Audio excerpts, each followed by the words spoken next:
ಅಮ್ಮ ನಾನು ದೊಡ್ಡ ಮಗ, ನೀನು ದೊಡ್ಡ ತಾಯಿ. ಅಮ್ಮ ನಾನು ದೊಡ್ಡ ಮಗ, ನೀನು ದೊಡ್ಡ ತಾಯಿ. ದೊಡ್ಡ ಮಗ ದೊಡ್ಡ ತಾಯಿಗೆ ರಕ್ತ ಅಲ್ಲದ ಇನ್ನೇನು ಕೊಡ್ಲಿಕ್ಕೆ ಸಾಧ್ಯ ಅಮ್ಮ, ತಗೋ ನನ್ನ ರಕ್ತ ಅಂತ ಪ್ರಾಣಾರ್ಪಣೆಯನ್ನು ಮಾಡ್ತಾನೆ.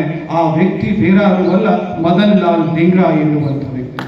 ಇನ್ನೊಬ್ಬ ವ್ಯಕ್ತಿ ಹೇಳ್ತಾನೆ, ಅಮ್ಮ ಕೇಳ್ತಾಳೆ ಮಗನನ್ನ, ಅಮ್ಮ ನೀನೇಕೆ ಅಳ್ತಾ ಇದೀಯಾ, ನಾನು ಅಂತ್ಯವಾಗುವುದಕ್ಕೆ ಅಳ್ತಾ ಇದೆಯಾ ಅಥವಾ ನಾನು ಗಲ್ಲಿಗೆ ಇರ್ತೀನಿ ಅಂತ ನಗ್ತಾ ಇದೆಯಾ ಅಂತ. ಅವಾಗ ಅಮ್ಮ ಹೇಳ್ತಾಳೆ, ಇಲ್ಲ ಮಗನೇ, ನೀನು ಗಲ್ಲಿಗೆ ಇರ್ತೀಯ, ನೇಣು ಗಂಬ ಇರ್ತೀಯ ಅಂತ ನಾನು ಅಳ್ತಾ ಇಲ್ಲ. ನಾನು ಅಳೋದು ಇಂತಹ ಗರ್ಭಕೋಶಕ್ಕೆ ಇನ್ನೊಂದಿಷ್ಟು ಮಕ್ಕಳನ್ನು ಕೊಡುವಂತ ಭಾಗ್ಯ ಆ ದೇವರು ನನಗೇಕೆ ಕೊಡಲಿಲ್ಲ ಎನ್ನುವಂತ.